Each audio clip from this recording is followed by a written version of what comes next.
오늘은 헤롯 왕조에 대해서 알아보겠습니다. 우리들이 신약 성경을 읽게 되면 첫 권인 마태복음에서 헤롯 왕의 이름을 보게 됩니다. 그리고 헤롯 왕은 이미 죽었는데 계속해서 왕으로 나오고 있는 것을 발견하게 됩니다. 이러한 사실은 성경은 무오적이란 주장에 의구심을 낳게 할 수도 있습니다. 헤롯 왕조는 헤롯 대왕이 죽으면서 전 영토를 세 개 지역으로 나누어 세 아들을 동시에 왕으로 세웠습니다. 성경이 이 세 왕을 지칭할 때 어떤 왕은 이름만, 어떤 왕은 이름은 사용하지 않고 그냥 헤롯이라고 했습니다.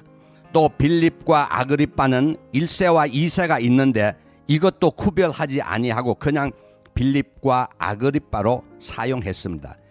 이런 문제들을 이미 알지 못하고 마태, 마가, 누가 복음서나 사도행전을 읽게 되면 이해되지 않는 사건들이나 상식적으로 이해할 수 없는 일들을 보게 될 것입니다.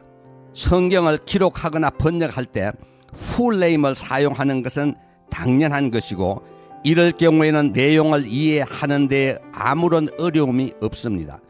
그렇다면 성경은 왜 아버지와 아들의 이름을 구별하지 아니하고 아버지의 이름인 헤롯만을 사용했는지 알 수가 없습니다. 마태복음 2장 17절은 이에 헤롯이 박사들에게 속은 줄 알고 심히 노하여 사람을 보내어 베들레헴과 그 모든 지경 안에 있는 산의 아이를 다 죽이니, 여기서 헤롯은 헤롯 대왕을 말합니다.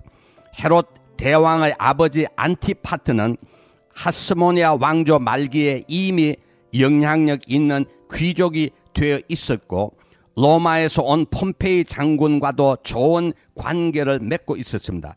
이런 이유 때문에 그는 아들인 헤롯을 갈릴리 지방의 군대 장관이 되게 하고 살롬 알렉산드리아 여왕의 손녀인 마리아 암네와 결혼까지 하게 할 수 있었습니다.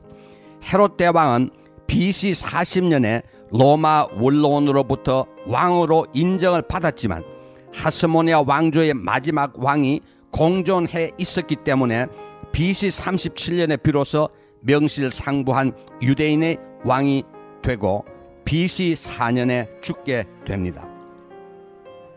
로마가 헤롯과 같은 포악한 반쪽의 유대인의 왕으로 세운 것은 유대 민족의 반란과 폭동을 진압하기 위해서는 이런 인물이 필요했고 강압 정치를 통해서 일어나는 비난을 헤롯 왕가에 돌릴 수 있었기 때문이었다고 볼 수 있습니다.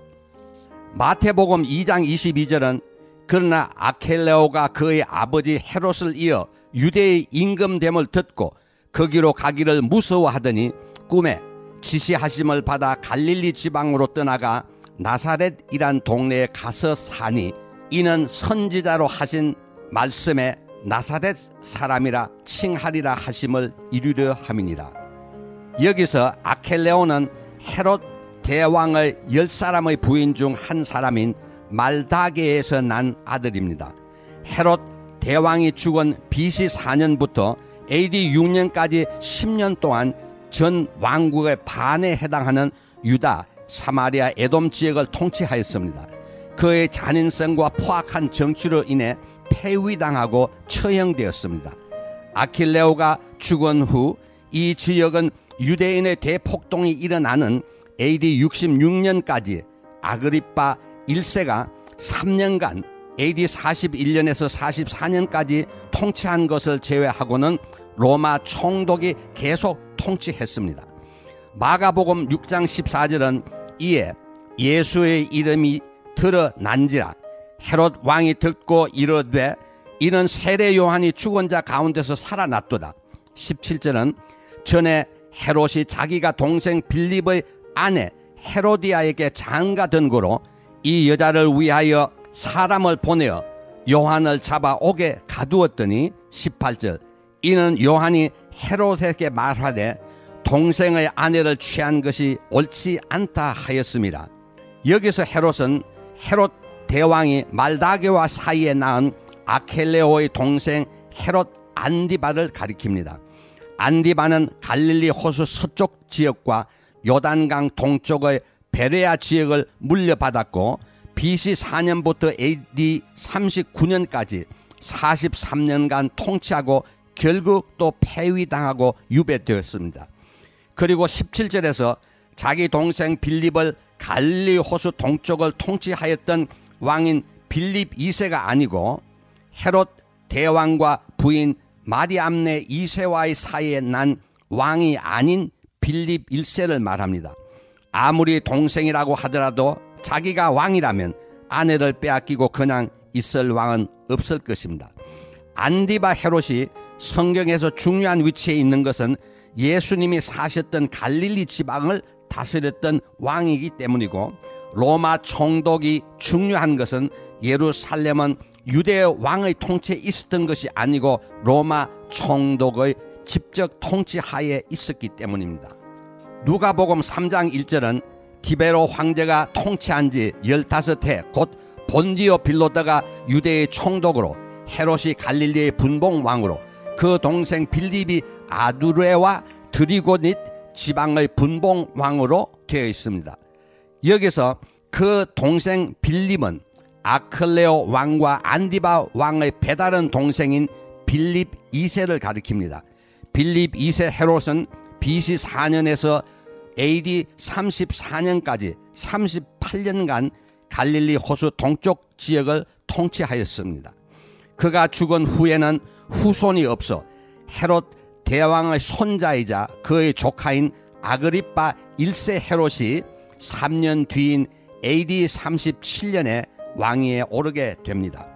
분봉왕의 영어 단어는 테트락인데, 테트는 넷이라는 뜻이고 아크는 군주란 뜻입니다.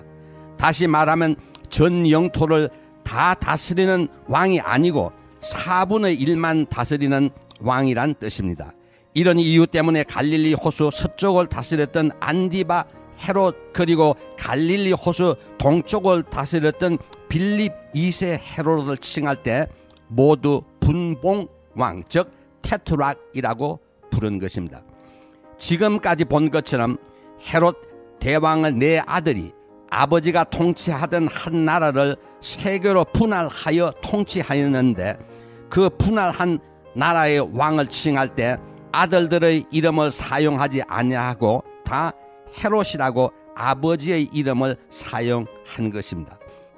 다시 말하면 아들과 아버지는 하나이시며 주님과 하나님은 같다는 것을 예표하기 위하여 의도된 것이라고 보아야 할 것인지, 아니면 부주의한 실수로 보아야 할 것인지 한번 묵상해 보시기 바랍니다.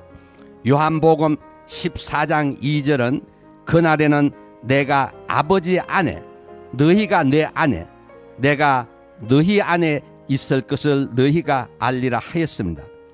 언제인지 모르겠지만 그날이 오면 우리가 주님 안에, 주님과 우리가 함께 하나님 안에 있는 날을 기대해 볼 수 있을 것입니다. 아멘. 오늘 칼럼에서 인용된 성경 구절은 마태복음 2장 17절, 마태복음 2장 22절, 마가복음 6장 14절, 17절, 18절, 누가복음 3장 1절 말씀입니다.